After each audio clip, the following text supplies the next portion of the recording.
sediakan. Bilang sama saya, katakan, pada saat butuh Tuhan sediakan.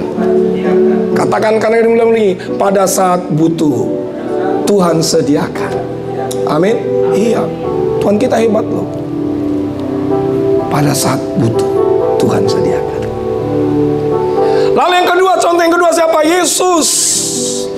Yesus contoh real dan nyata, di mana dia benar-benar mempersembahkan hidupnya, tubuhnya, karena kasihnya yang begitu besar. Terjadi pertukaran di atas kayu salib. Tadinya kita menjadi orang berdosa.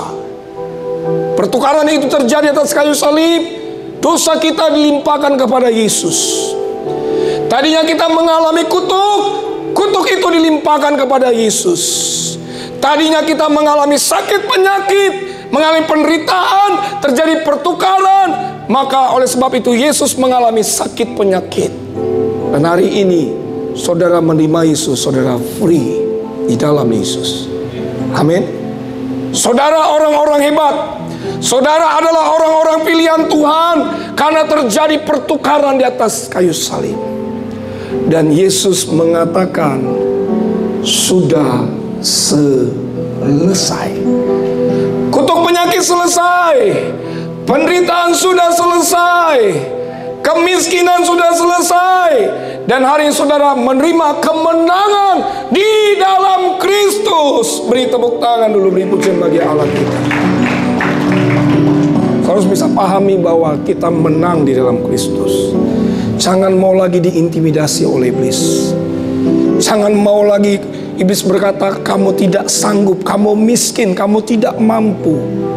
Saudara sudah menerima kemenangan totality di atas kayu salib. Free.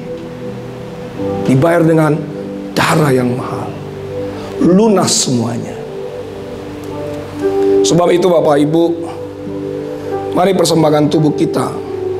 Jangan sia-siakan tubuh kita selama masih ada kesempatan. Amin. Saya ingat ada satu pujian bilang begini.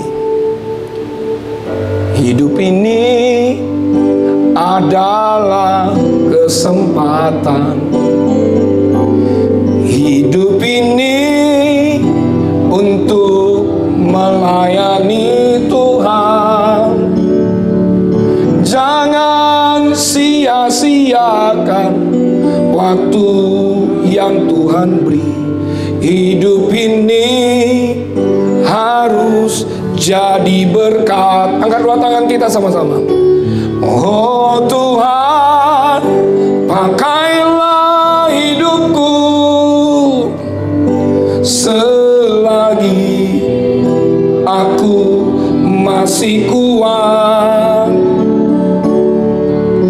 Bila saatnya nanti ku tak berdaya lagi, hidup ini sudah jadi berkat. Oh Tuhan, oh Tuhan, pakailah hidupku, amin, selagi aku masih kuat.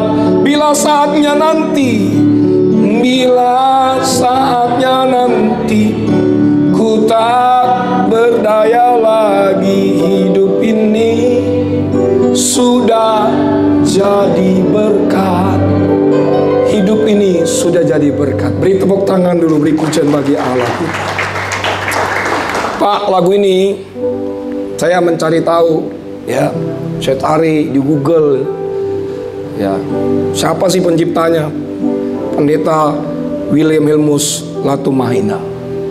Saya tahu bahwa tahun 2004 anak sulungnya dipanggil oleh Tuhan lewat musibah, mengalami kecelakaan lalu lintas sehingga mati. Lalu dia merenung dan duduk. Dia tersedih. Dengan dalam keheningan kemudian lagu ini tercipta. Seorang pendeta, seorang hamba Tuhan, ternyata anaknya telah diambil oleh Tuhan.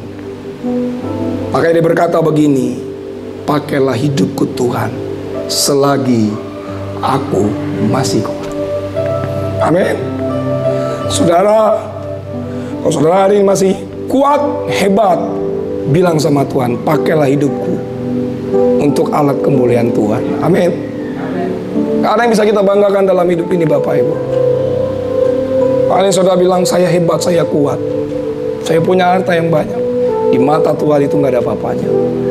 Amin. Pakai hidup saudara untuk kemuliaan Tuhan.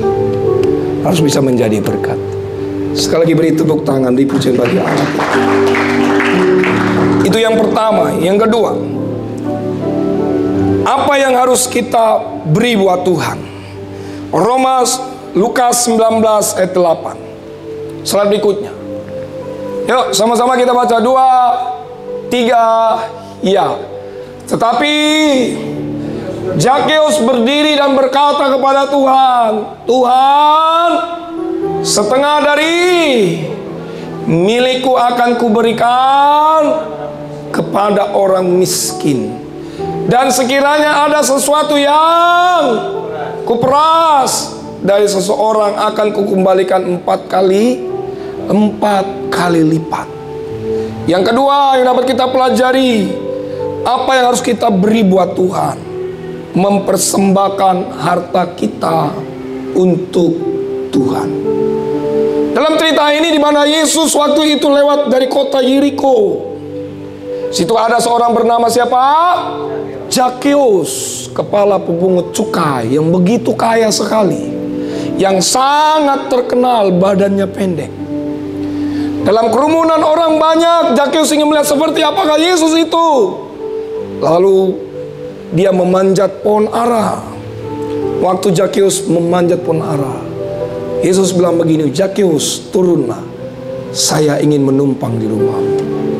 Waktu Zakeus turun, ada begitu banyak ahli Taurat, orang Farisi melihat bahwa Yesus menumpang di rumah Zakeus. Tetapi orang-orang Farisi ahli Taurat menghujat Zakeus, menghujat Yesus. Dia bilang begini, dia tidak tahu dia menumpang di rumah orang berdosa. Saudaraku,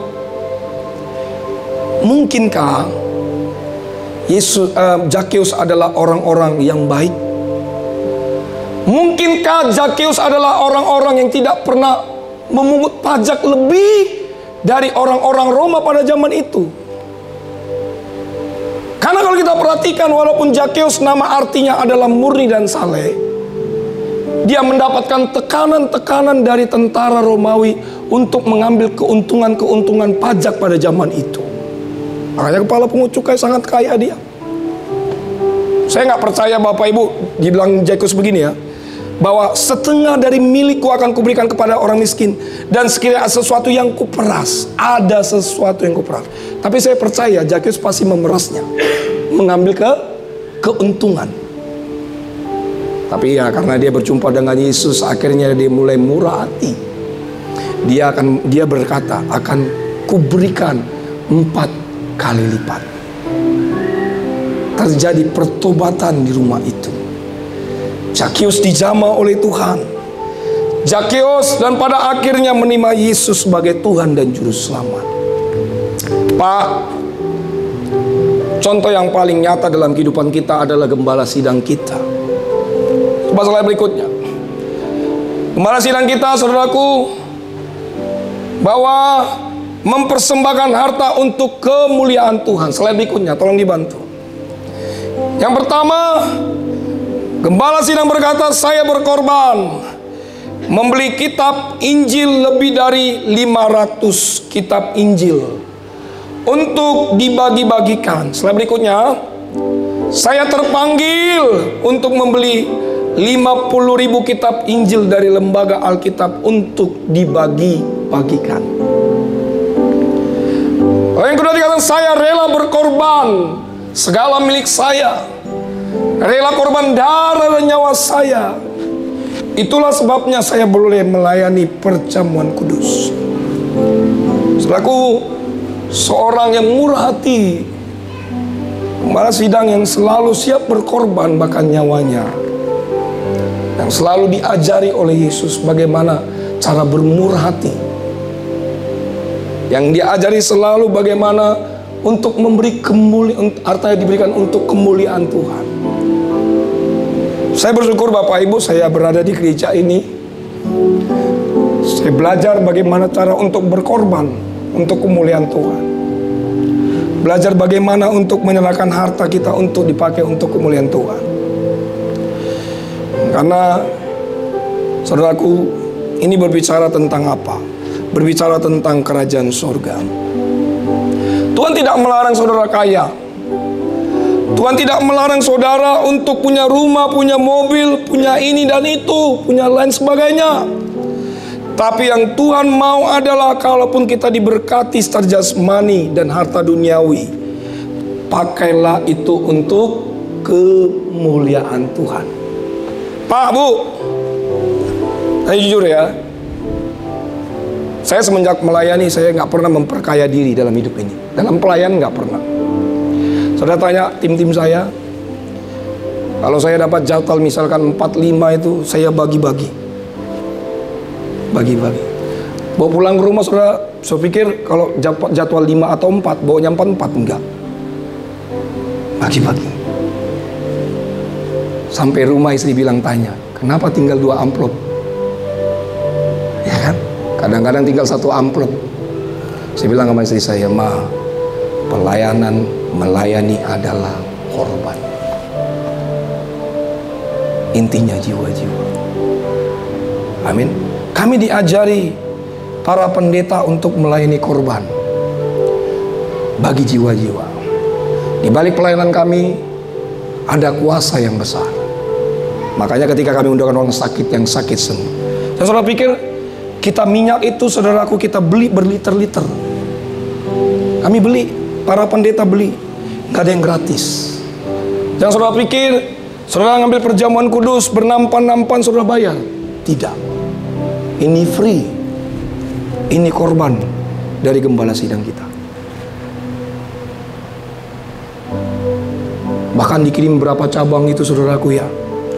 Sampai keluar kota, daerah-daerah. Itu korban. Makanya kalau saudara ngambil minyak urapan, perjamuan kudus, saudara bersyukur. Ya. Kasih fasilitas. Ya kan? AC, tempat ibadah yang luar biasa. Makanya kalau saudara tidak tahu diri,